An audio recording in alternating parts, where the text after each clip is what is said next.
Justice and equality are not just ideals, but responsibilities we all share and must continue to work toward. This year's program features Ambassador Atala Shabazz and her sister, Ilyasa Shabazz, daughters of Malcolm X, Lansing's own. So thank you for joining us and being here. In Michigan, we continue to strive toward Dr. King's dream, creating opportunity for everyone, celebrating the incredible diversity of our communities, and ensuring every family can make it in Michigan. As we reflect on Dr. King's words and the sacrifices of so many, let us recommit ourselves to the work ahead. Together, we can ensure that freedom truly rings for every Michigander. Thank you, and enjoy today's inspiring celebration.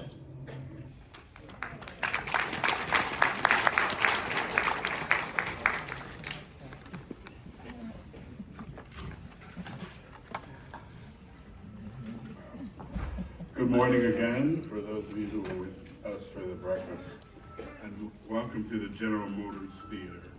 I have the great privilege, I am Neil Barclay, first of all. I have the great privilege of being the president and chief executive officer of the Charles H. Wright Museum of African American History. This portion of today's program will include an invocation by Dr. Ilyasa Shabazz, a moderated conversation led by Orlando Bailey, and closing remarks from our keynote speaker, Ambassador Atala Shabazz. And now I would like to share a brief biography of each of our distinguished guests. Orlando Bailey is a lifelong Detroiter. He learned the practice of community development in the neighborhood where he was born and raised, shaping a career rooted in shifting the narrative of Black cities and neighborhoods. An Emmy Award-winning journalist, he is executive director of Outlier Media and previously served as engagement director at Bridge Detroit, co-host of the podcast Authentically Detroit, host of the Urban Consulate, and chief development officer for the East Community Network, a sought-after voice for public dialogue and media. Bailey has appeared on stages and screens around the world. His leadership and impact have been recognized through fellowships and honors, including his selection as an Emerging City Champion by the Knight Foundation and the Martin Luther King Humanitarian Award from Eastern Michigan University in 2010, where he earned his bachelor's degree in broadcast journalism. Rooted in his faith and radical love for his community, he remains a passionate advocate for city residents and continues to reside on Detroit's east side. Dr. Ilyasa Shabazz, our invocation speaker, is an award-winning author, educator, and producer who has written 5 historical novels and served as a project advisor for the PBS award-winning documentary Prince Among Slaves. She is currently producing a television series with Sony Pictures Television's TriStar based on her books, X, a novel, and the Awakening of Malcolm X, as co-chairperson of the Malcolm X and Dr. Betty Shabazz Memorial and Educational Center. She is deeply committed to preserving her parents' legacy through institution building and intergenerational leadership, development grounded in equity and access. Dr. Shabazz serves on numerous leadership and advisory roles and is an adjunct professor at John Jay College of Criminal Justice, where she teaches perspectives on justice in the Africana world. Ambassador Shabazz, our keynote speaker, is the eldest daughter of Malcolm X and Dr. Betty Shabazz. She's a diplomat, lecturer, writer, and producer dedicated to honoring her parents' legacies through global work in diplomacy, cultural understanding, and social justice. She serves as ambassador at large to Belize and has been a keynote speaker, curriculum developer, and humanitarian at international forums and conferences. Educated at the United Nations International School and Briarcliff College, where she studied international law and English. She is a published commentator whose work has appeared in major national and international outlets. Her lifelong mission is to inspire deeper understanding of history, the world around us, and our constructed place within it. And now let's welcome our invocation speaker, Dr. Ilyasa Shabazz.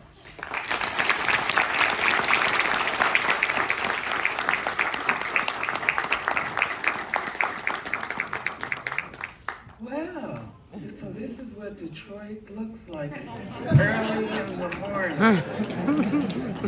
Early in the morning. How are you feeling?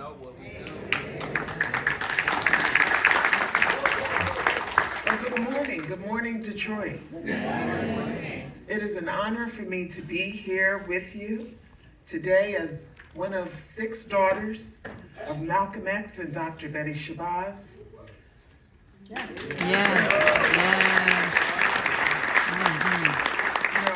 say I always have to acknowledge my 5 sisters because if I don't, I would never hear the end of it. My father was about 6'5", my mother was about 5'9". They have these tall, opinionated women, right? So I have to acknowledge each and every one of them because I love them dearly.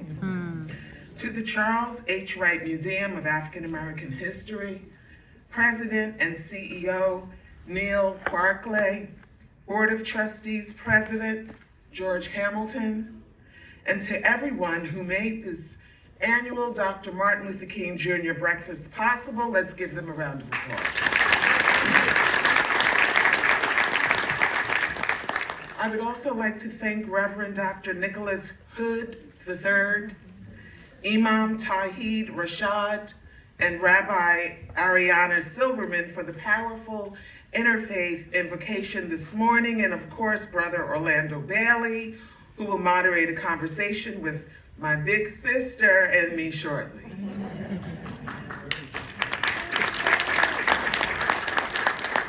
I know I have some family members in the audience. Can you just say, hey? Because my mother and my father were from Detroit, Michigan, so we have family from both sides here, so thank you for coming. I'm grateful to share the stage with my dear sister, Ambassador Attila Shabazz. You are in for a treat. Attila is my big sister, the firstborn of 6, and her name means gift of God. My father named her. She was always here, there for us, for me growing up, through my adolescence and beyond. When I went off to college and struggled with people's expectations, extraordinary expectations of who Malcolm X's daughter should be, it was Attila I called who steadied me. And she told me something that I'll never forget. She said, you don't have to pass a test to be Malcolm X's daughter. You already are. Oh, that part. And she said, all that he would want for you, little sister, is for you to be whole. And so there it is. It is both an honor and a blessing to stand beside my sister this morning. And I look forward to continuing this conversation with her shortly. And so let us begin by giving praise to the Almighty, our Creator. Is that okay? Yeah. As we celebrate Dr. King and discuss the power of community and service, let us also give praise to our ancestors. Can we do that? Yeah. You can clap a little bit.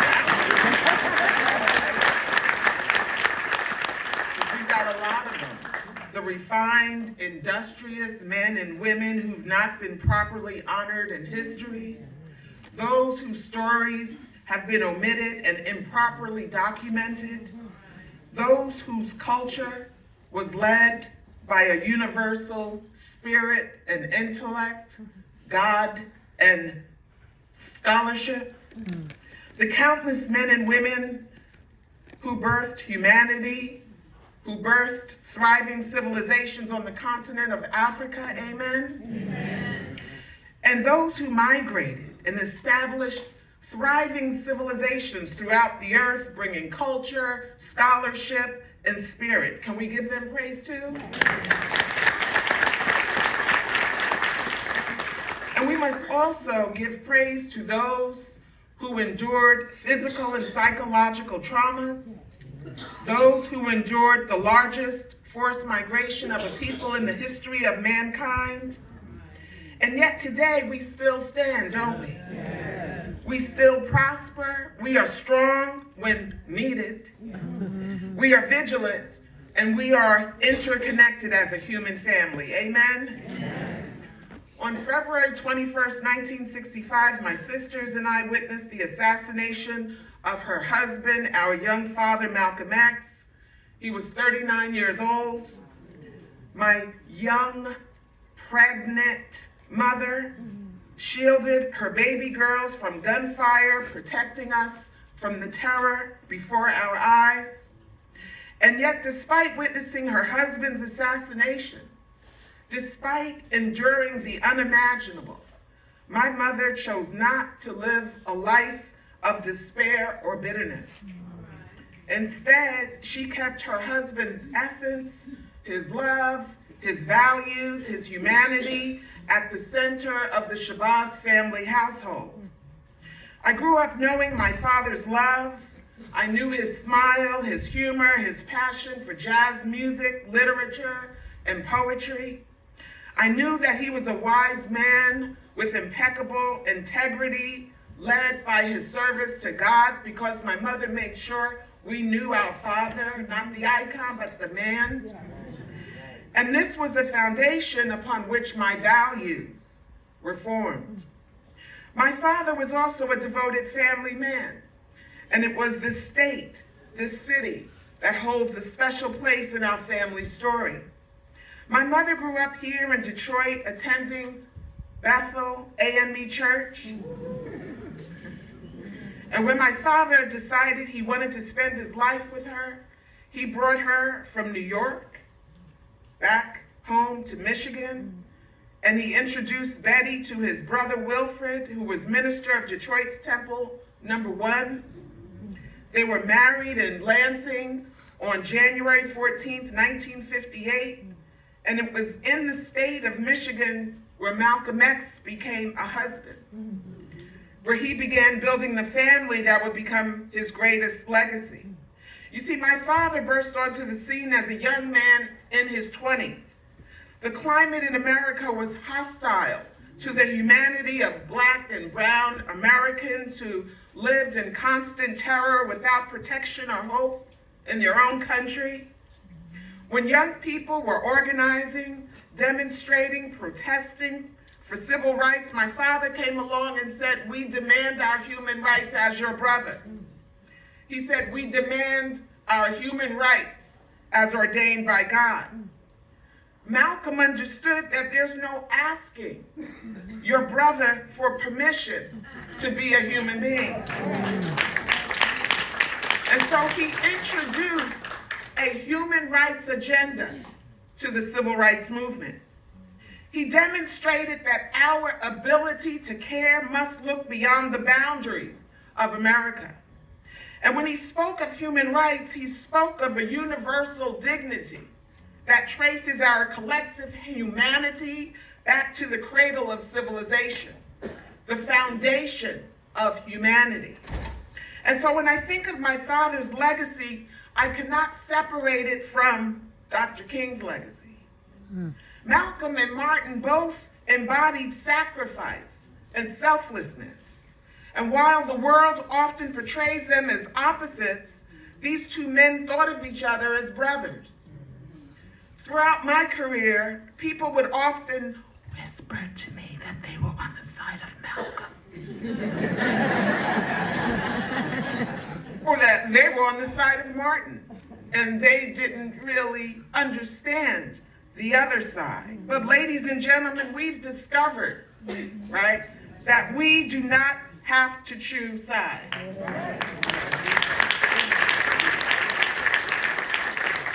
Both Malcolm and Martin shared the same mission to challenge an unjust world.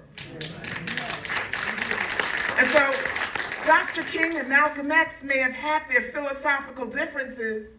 My father's point of view was human rights, and Dr. King's point of view was civil rights. But both are needed, and both men's love and commitment to justice and humanity were identical. And so after Malcolm and Martin were assassinated, My mother and Aunt Coretta Scott King became close friends, supporting one another as they carried forward the sacred work of their husbands. My mother had to protect her husband's real work. The Shabazz Center was inspired in part by the King Center, and so today their daughters continue to work together as sisters. So you see, we are not rivals, we are sisters. My father said, when we face divisiveness which tries to convince us that we must choose one over the other, we must choose to come together. You and I must become agents of hope and create a society that works for everyone. Either we can choose to fight each other or we can choose to fight for each other. Because when we fight for each other, our possibilities are limitless. We have to understand that. We have power together. We become unstoppable. Look how we have thrived and survived in spite of all of what's happened to us. Imagine if we were together and united, how powerful we can be, how healthy we can be. Because inequality still stands in the way of progress. Dr. King's words still ring true. The arc of the moral universe is long, but it bends towards justice. But we must also remember my father's addendum that the arc of the moral universe won't bend on its own. It requires our united effort. Our children require our united effort. You see, no one will end these unlawful acts unless we're witnessing today, but all of us together, unified. This means joining or creating organizations, clubs, and circles of brothers and sisters as a human family. It requires challenging systems that maintain inequality and devising solutions that combat injustice. But we must be informed, strategic, and united.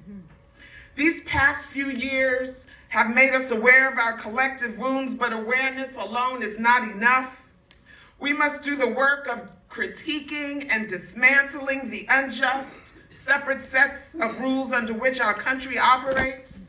My father said it would be this generation who would recognize that those in power have simply misused it, and we must work to implement change. And that is our responsibility, to find our voices and to make our voices heard together by any means necessary. That's right. You know, another quote of my father that resonates deeply is when he said, if you stick a knife in my back 9 inches and you pull it out 6 inches, there's no progress. The knife is still in my back. He said, if you pull it all the way out, that's not progress. There's an open wound. Progress is healing the wound that the blow made. And so, ladies and gentlemen, we are still in need of healing. And we can only heal together. Growing up, my parents made sure my sisters and I were exposed to lessons that empowered us to love ourselves, so we would never rely on others to determine our self-worth. Today, it allows me to see you as a reflection of me, and to see me as a reflection of you. It allows me to love you just as much as I learned to love myself. It was my parents' greatest gift to me. Malcolm and Betty knew that if I learned to love me, I could learn to love you. Yes. But if I don't love me, I can't love you. And I will be of no help to you, ever. Ever. Ever. And this is why self-love and activism were paramount in our home. Without it, we get caught in cycles of division and self-destruction, going nowhere in a circle fast. And these lessons of self-love and activism are the building blocks of social change. When we embrace our history and all its complexity, we become agents of transformation. My father understood this, that self-love is not self indulgence. It is self-determination. It is the foundation upon which we build movements and heal our society's deepest wounds, because everybody is suffering, right? It's not just Black people. White people are suffering too. Emotionally, psychologically, they've been misinformed and miseducated, right? And so we all need to come together and heal together. When we understand that collective action matters more than individual action, Correct. we can dream new Synergy. dreams. Come on, Synergy. Together, we can create a world that makes our communities resonate with the wisdom of the African proverb: if you want to go fast, go alone. You want to go far, go But if together. you want to go far, go together. The fact that you're here this morning engaging in these meaningful conversations on the birthday of the celebrated birthday of Dr. Martin Luther King Jr. demonstrates that you are committed to being agents of change. By coming together as a community, you are making a difference, not just in Detroit, but in the world, and we salute you. Honoring Dr. King's legacy means being brave enough to confront systems of inequity and being creative enough to imagine new possibilities. We must constantly ask ourselves, what am I doing for others? Not just today, but every day. And whether it involves mentoring a student, volunteering in your community, or standing up for what is right, every action matters. Yes.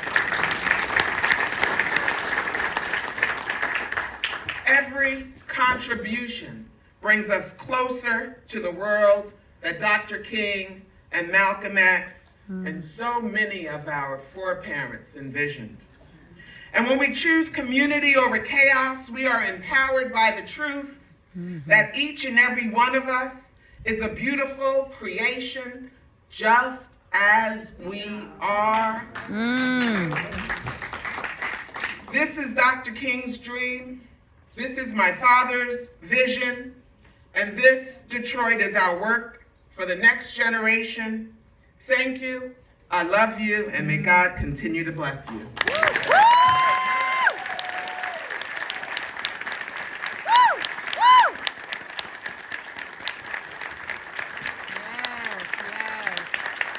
Great Orlando Bailey and Ambassador Shabazz. Yes.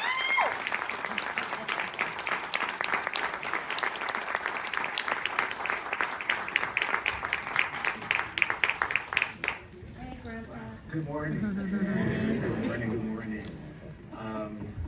What an honor it is My God. to be in conversation with Ambassador and Dr. Shabazz this morning.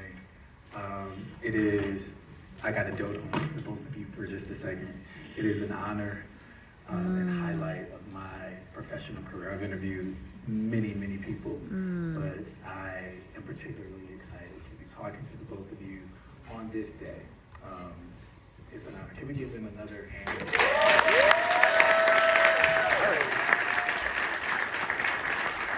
Welcome back to Detroit. Welcome back to our beautiful Black city.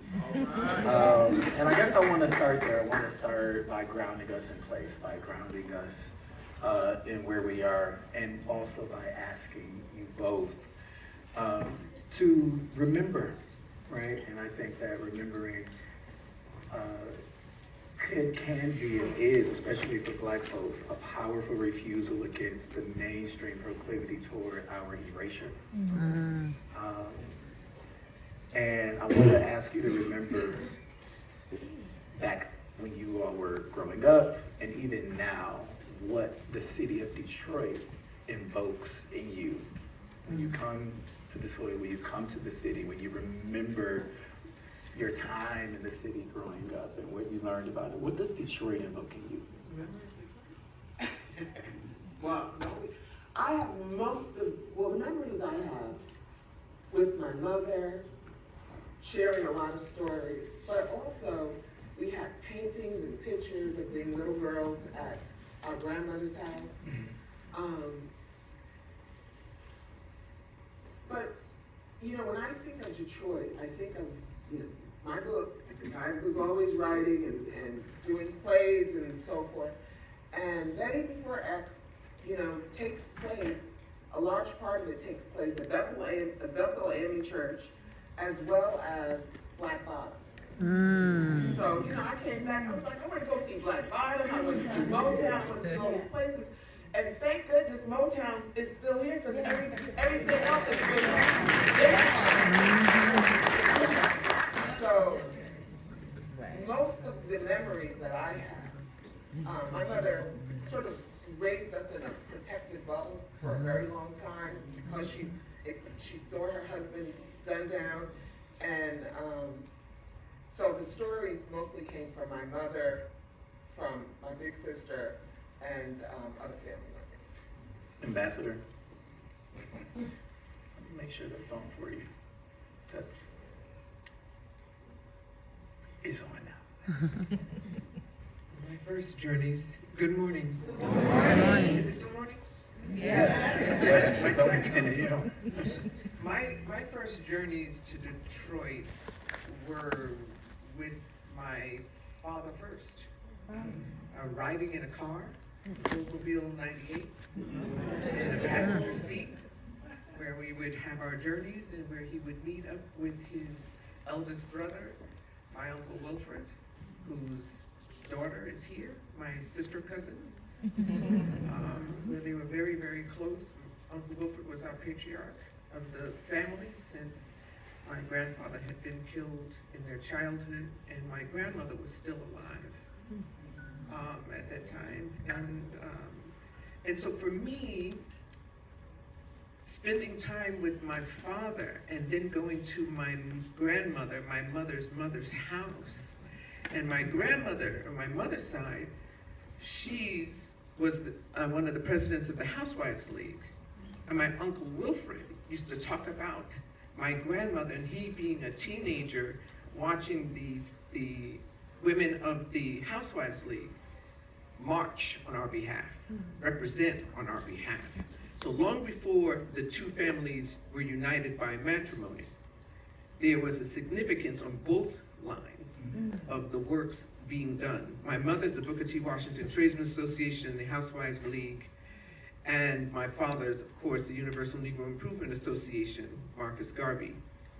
And the interesting thing is that the ideologies, the same way people put together Malcolm and Martin and presume that they are different, the ideologies of those two that I mentioned, no one would ever presume that their children would unite and marry one another. So this is how we talk about theories and methodologies and ideologies, and how we presume to keep them separate in order to preserve a sensibility, but yet the core is about a principle and a distinction. I get to be the eldest of those two converging components, where the grandparents, well, you know, my parents eloped. Most people don't know that. Because of that. Because of that.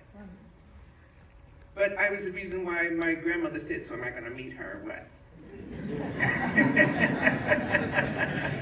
if I come, you're gonna bring my grandchild, but, you know. And so it started, and they got to know my father, and they got to understand that the work's being done, the ideologies, the advocacy, all of that time. And Detroit, you can't just talk about the things that have burnt down, that have changed, where gentrification moved it. The bones and the spirit in Detroit are strong. Come on now, Detroit, a magical place. I say it all the time. There's a heritage piece where you need to just talk to somebody older than you. Yes.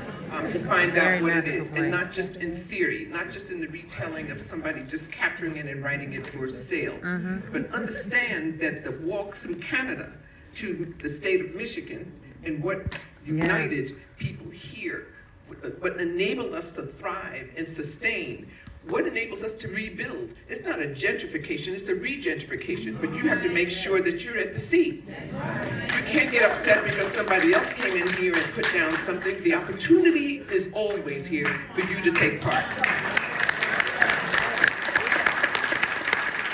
So that's what I think about Detroit. I learned Detroit from the spirit of old. I learned of Detroit from the spirit of commitment on two different particular ideologies, and the ones in the middle, the Church of the Shrine of the Black Madonna.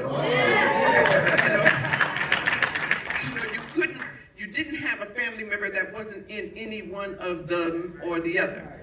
So that Thanksgiving was going to have to cross conversation. It might have been heated, but you were part of it. We are part of evolution all day long. So laying in wait, Detroit should not. Now, when I come here, because I've come here a lot, I don't recognize the landmarks anymore. Yolanda King, Dr. King's eldest daughter, and I had a national touring company that started in 1977, and we did 100 cities a year. Detroit was regular. When people talk about Motown, they talk about Motown in context to Berry Gordy.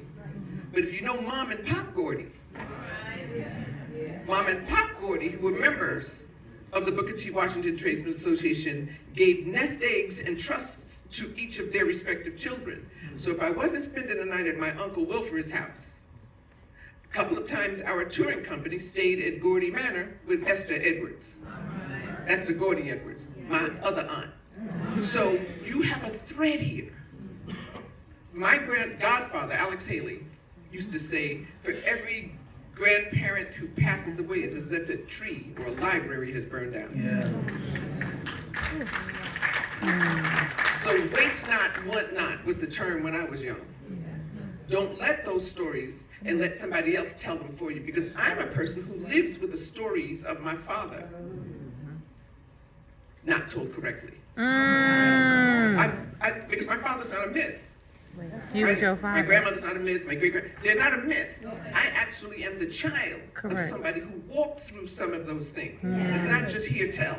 And so we have to make sure that when anybody is talking about our grandparents, and start with Detroit, start with Michigan, where you are. The stories here in this region are so potent and so significant that you wouldn't be begging somebody for DEI.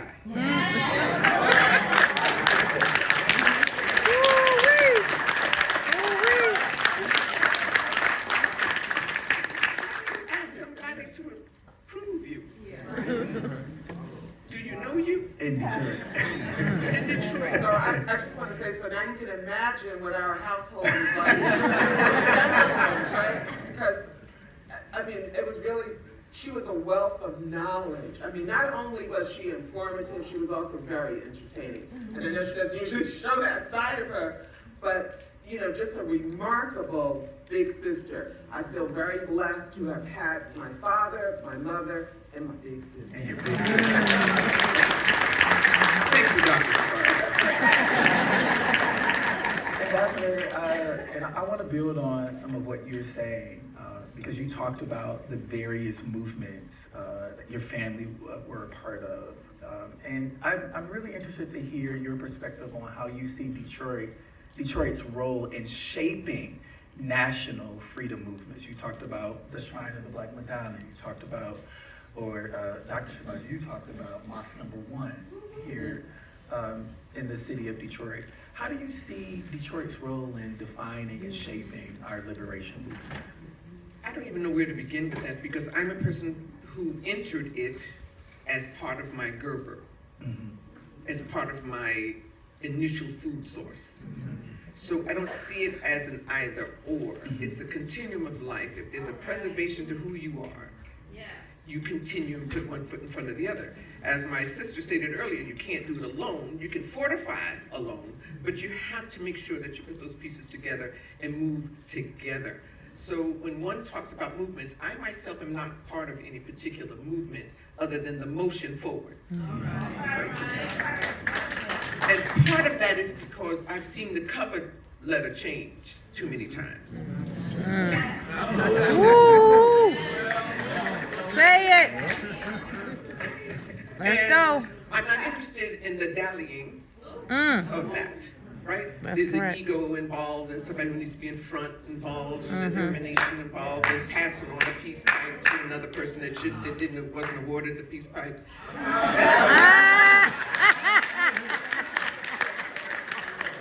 So is it authentically warranted? So we have games and spins, and as a child, like a puppy. You can smell it and see it before even adults saw it. Yes, yes. So many may have seen that I didn't always have a smile in my childhood pictures, those things that are published. And it's not because I wasn't a happy child. I was a real happy He child. was sensing it. But a child can see and sense. Correct. Correct. Right? And the empathic part of me foresaw the eventuality. And then what happens afterwards? So I say to all of us, they say skin folks and all kin folks or whatever, those terminologies. I don't need to make those kinds of analogies. You just need to make sure that when you know the value of who you are and the people to the left and the right of you, the people behind you and in front of you, and if it doesn't work for you, move out of the way. If you don't have Move anything out good of to the say, way. move Yes. on, right? So Yes. we know those things. Yes. We only have to use the energy that we have for productive outcome. Otherwise, the Productive boomerang outcome. will do the same. So when you talk about movements and the direction, I think you're really on course. I live in Harlem, and people talk about the gentrification of Harlem. They were scared of Harlem. But Harlem's starting to look like y'all now, right? What we have is like new stuff, right, to do with it. You can't undo Harlem. You can't take the Harlem out of Harlem. You can't take the Detroit out of Detroit. Come so on. stop fussing and whining about it and figure out what part of it you are the proprietor of. Yes. Yes. What skill set you bring to the table Yes. when you vote. Now, you have a new mayor, a new young mayor. Come on. Female mayor. That wasn't going to be so 30 years ago. I Come don't on. know her, but I do know the stock from which she comes. Come on. Come on. So if you fortify and Yes. you sustain Yes. that which matters. And I don't know if you know that her father was Yes. his relationship to... Mm-hmm. Okay, y'all tell me. It's been a generation in the works, okay? It's been in the works. Yes. Stepping into the mom. Correct. Who's talking? Somebody that witnessed your play several times with your. Yeah. So the world is small is my point. That people been at this a while. And you may cut and paste and do kind of little excerpted kinds of things when you tell a story now and about movements. Movements don't have a cut and paste. It's a continuum. Yes, It's a forever yes, motion. we It's a are. Yes. continuum. It has breadth and Absolutely life. It's are. your great, great, great, great, great Yes, grandparents yes. who came over here in this movement, right? Yes. And so that you're making sure that the twain meet, but do you know anything about it? How are you defining yourself? From where does that begin? Yes. I'm a second generation American on my father's side. So there's a global sense of myself. I was introduced to myself not as an ex-slave, not as a post-slave, not as a victim of, none of those things. Never even happened. So the audacity for somebody not like me because I was black, I figured in the second grade when my teacher had issues, it was her problem. Correct. Correct. Hers. Hers And I alone. didn't even mean that as a retaliation. I just figured how could you not? So love that which is wonderful and beautiful in origin. So those are the kinds of things that I'm talking about. That if you know what it is, the movement doesn't stop and start. Doesn't stop and start. It's only because we surrender Yes. too Yes. often that somebody gets to get in and play and shift your direction. And you don't always have to tell it when you recognize I'm pretty quiet. I'm an introverted kind of person. So I just watch it. I just watch it, and I can pivot and bob and weave, even on the cane. You just have to understand the sensibility around it. Some people aren't ready yet. My mother was one that was immediate. She needed things to show up now. Like that. Like that. And want to know, did you read the... My father was one that would share the inspiration. And then as he moved in a direction, he would leave the gate open. Understand? Plant the seed. So Watch having it grow. both, having a mother that woke me up in the morning, that was defining, was clear, with her children, her babies, with the rules of the housework, and a father who just simply listened and heard and confirmed and supported. That was my first sense of friendship. Movement continues in the honor and the spirit of my parents and their parents before them, and Detroit already has it. Detroit already has it.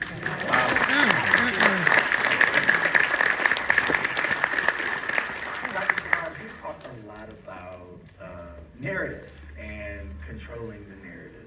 And and making sure that the story, the legacy of your father is accurate. The Shabazz Center is personification of that. And also, I wanted to acknowledge that you today, in your remarks, you corrected the record about this supposed rivalry between your family and the King family, your father and Dr. Martin Luther King. I want to ask you about why narrative is so important. I'm a member of the media. Your father talked about media having the power, being one of the most powerful entities in the world, can make, the innocent guilty and the guilty innocent. He has that power. In your interviews, in my research, you talk a lot about narrative, and I want to get your take on why is it so powerful? Well, we have to control our own narratives. For so long, our stories have been misconstrued. We've been miseducated, we've been misinformed, and I think it's our responsibility to take control of the narrative of our people. We know that we were held in bondage, but this is the land of milk and honey. And had we known, had it not been for our enslaved foreparents, we would not one of us would have an opportunity to call this land of milk and honey, the United States of America, our home. And so we have to control that narrative of what's been told. And it's the reason that I've gone and as a professor, I want to make sure that my young students feel the same sense of power and self-sufficiency that I felt growing up. And then we talk about scientists and archaeologists have determined that Africa is the birthplace of humanity, but history books don't start there. And so, had they begun there, let's learn about the great kingdoms of Benin, of Ghana, of Egypt, and that gave rise to Greece and Rome, and and so forth and so on. Yeah, and to that point, my friend Cannon wanted to make sure I asked this question. She's like, ask this question. Reverend Dr. Bernice King is very protective of the image and likeness of her father, right? She don't want him on club flyers. She don't want people doing, promotions and documentaries that aren't authorized by the family.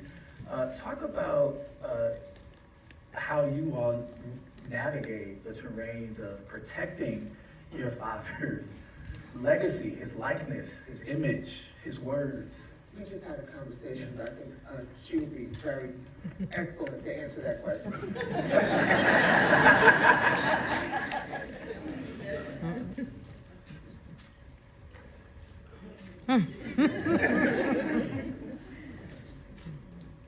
I think I understand Bernice King, Reverend Dr. Bernice King, and there's a balancing act between the preservation of someone you love and know and the exploitation thereof, even with people who presume to love them.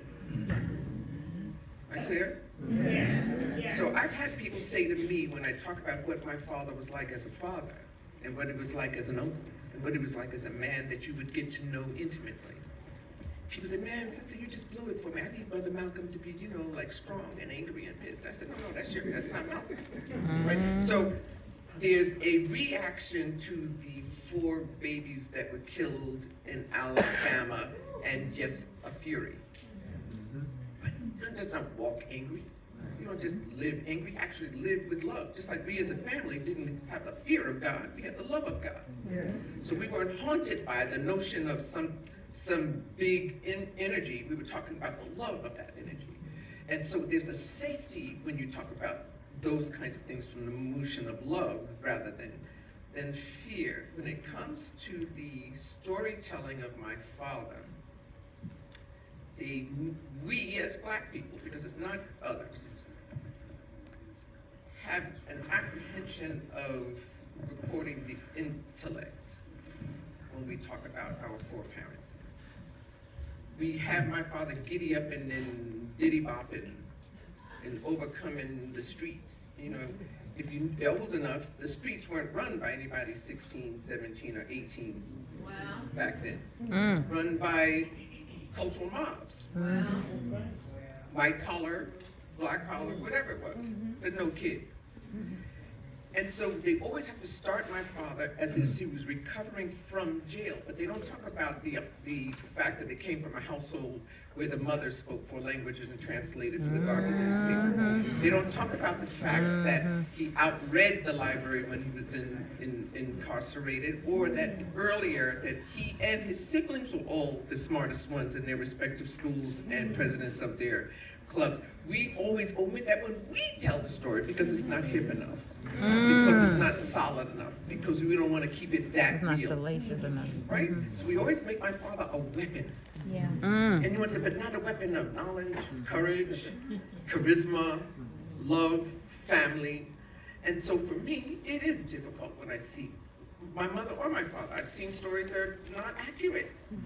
But what I know is if I'm alive, if they don't come to me and ask me, and they only want me to endorse it after the fact, they didn't want to get it right. That's what I know. Because I can tell you, it's easier. The real stories got more bounce, more insight. Ask yourself, who was the president at the time that my father was a child? Put it in context. Yes. You have kids that are that are grandchildren that are living now, and then this. But if they were children during Obama or children during Kennedy, it shifts who you are and how you think. So my father, for 12 years of his life, had Eleanor Roosevelt as his first lady. That was his Michelle Obama. Imagine. Right? A different sensibility, the one that broke all of the codes, the one that moved ahead. That accompanied being a Garvey child. So understand the context of freedom of thought and speech. She's the one that wrote the UN Charter for Human Rights. That accompanied the sensibility of that which was talked about in the Garvey movement. So we have to really understand things in context. And so when when people bring information to me regarding my parents or my father, it's already written, and I'm going, where did you get that? And you always have them starting from the Nation of Islam. And I'm saying, I'm not mad at that, but that's somewhere in the middle, and it actually is this long in the course of life. I'm not knocking it. But it's So just, if I'm born in the 50s and I'm not a member, I was not a member. Are we clear? So we understood the theories, we understood the things that were shared and ideals, but it was not on the domestic side of the household. So ask yourself about that. What was the reason of making sure that I had a balance as a child of what was Garvey, what was Du Bois, what was Nation, what was, and so forth. I was a child who was going to marry Frederick Douglass. baby, you and me both, baby. Where you at? Where you at? Where you at? I was going to marry Frederick Douglass. But you couldn't tell me that I wasn't going to marry him. And so my mother made my father have to tell me why I couldn't marry. So I'm saying we had a house that had all kinds of things, information for free thinking. We talk about freedom. That's the context of this gathering. Freedom is so that you're not locked into one thing or the other. I'm born Islamic because I'm a descendant of it. But we were ecumenical in our rearing. We were exposed to all of it. The Almighty and many faiths. I had a naming ceremony when I was 10 for Native American. But when we were at my grandmother's house in Philadelphia, we had a pair of patent leather shoes and a dress, and we were going to church. So when I say to you, when you talk about, and the same thing, so when people thought that Malcolm and Martin would have a tug of war, there's a sensibility to the seed self, of the originating self. So again, the narrative, Yolanda King would always say, I don't know why every time they portray Daddy, they have him walking around with a Bible in his hand. Daddy didn't need the Bible, he knew the Bible. She would say those kinds of things, right? Oh my and goodness. the black white of it, you know, Caribbean people, we're already really clear, you know. Anybody here from the Western here? Yeah. Yes. Yeah, she's getting ready to give you a little performance. No. I'm not, but you're just 2 boats away, 2 generations away from the boat. Right? So the narrative is different. That's all I'm saying. So when we're thinking that we're different from the African national and the Caribbean and the Black American, ask yourself, what happened systematically? We weren't allowed to be Jefferson's children here. But in the Caribbean, if your last name is Jefferson, you may not be an heir, but you could be a proclaimed descendant. You understand the difference? So you could say, yes, the planter was my plantation owner was my great-great-grandfather. I may not be an heir to the estate, but I know that I'm his child. Correct. And my generation in the Caribbean is just 2 people away from knowing the original. Just like here in the United States, we know the original. So before my father supported my godfather's effort in Roots, this is the 50th anniversary right now of Roots. The encouragement was, of course you do the story, because my godfather, Alex Haley, was being laughed at by people that looked like this room. Who wants to be an African? But we were closer to it. We were clearer about Understand it. And that in our cultural blends and mixes, we didn't feel diluted or half or portion or whatever. Because you can't de-Africa a thing.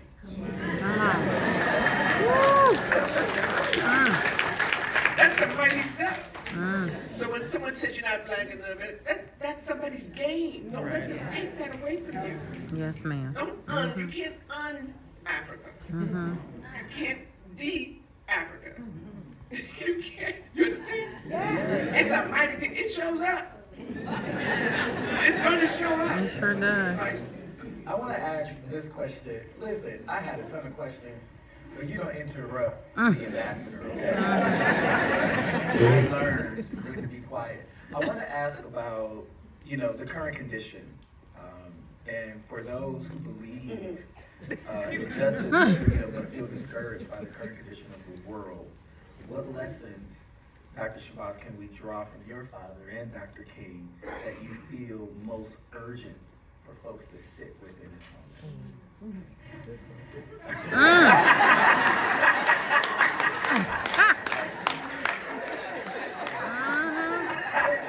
The wisdom, yes. I'm trying. No, I'm going to defer. Let me say why. I'm going to defer to you because I have an old perspective. And I think a contemporary answer should be answered, referenced, and then if there's something I could, because mine is too old. Just go for it. It's not too old. Because we got to get back to the foundation. That's why for me, I like to hear, because whatever I'm going to say is a regurgitant of whatever she says, right? And so it's going to lose some of the power. No, it's not power. No, please. I love it. I love it. I'll repeat the question. Come on, big sister, I little want to sister. do a time check. We have about 7 minutes left of this portion of it. For those who believe in justice and freedom but feel discouraged by the current condition of the world, what lessons can we draw from your father and Dr. King that you feel most urgent for folks to sit with in this moment? Would you share with your students? What I just shared in my presentation. That's why I think it's so much more important for them to hear your perspective. My perspective is because I walk with many dimensions of your question. As a child in the room, I walk old because of the people I was around, along with old spirit nature. As a person where 70 is my defining period, I watch the ebbs and the flows of what works for us and what we surrender. Notwithstanding the triumphs which live too short. We don't celebrate our triumphs and our assets long enough. The assets go nowhere, even in the hell that we experience. So why are we not talking about them? My worst experience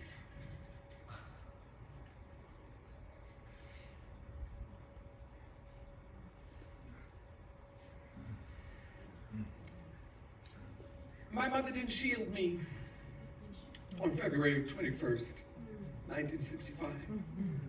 Her body was not that big. As I watched the motions, the preparations, and the gallop face my father and take my first knight in shining armor away. I made it to the stage. They didn't know how that little elf got up there. But he was mine. And what was going at him did not frighten me. They couldn't grab me fast enough. And as he laid on that ground, I saw his eyes see me see him. It was always a memory. The older I get, it's harder. Because as a mother and a grandmother, and a person with whom I had that kind of life connection with, an unspoken one, where my silence is based on protectiveness and not resistance. It's on preservation of the authentic human being he was, not told to date. Not even my godfather's capturing, because people added stories to that autobiography because they wanted to get in the story. You understand? So when we talk about narratives, and we talk about how stories are maintained and managed, and when I say, well, you know, my father died, my godfather had this meeting, this was in there. There was no Ella Collins that was that significant, but y'all build monuments to her. You don't even know the story of that person and how it impacted. But do I go out and do I ill talk? I've lived a long time. That's where my pause came. With the generation before me, my cousin here, we are being amidst the last of it, who knew the truths. And so I say, when we talk about what do we do now, how do we sustain, it has to be based on truth. Based on truth. Listen, hear, ask yourself real documented, what's on the timeline, what could have really happened? Who's telling it? What did they get from it? Yes. Where were they at the time, then, not now? You understand what I'm saying? So you have people who are 80 now. My father would be 100. Well, how old were they then? They weren't in the room. They're distinguished now, but they weren't around. Come on. They didn't ask nobody. They weren't there. So my thing becomes, in your own life, ask the questions. Because for me, as you can see, that truth goes nowhere. None. Nowhere. However, what preceded it, what we come from, what I know that we are made of, what my mother sustained, what those that lived after him made sure they found me when I was 17, 18, and 19. We've continued moving. I have a grandmother, not the one that they're talking about. That story, I don't even know what that is. Them three mothers or whatever that quote. That's not accurate. Well-intentioned, inspired, but not accurate. Ask after the fact. We have to tell the truth in the beginning. Yes. So we talk about narratives, we talk about our stories. My generation is going to be left, and the rest will be myth. You won't have people that were part of it. I think that everyone in this room, That's what she knew. She knew what she was gonna say. Prompted. Thank you. To do the work of documenting our lives, documenting our elders. I love the proverb that you mentioned earlier, Ambassador. It's the Senegalese proverb. When an elder dies, a library burns. But let's make sure we got the books out of the library before it burns. Yes. And the two of you are demonstrative and a personification of doing just that. Please join me in thanking Ambassador and Dr. Yes.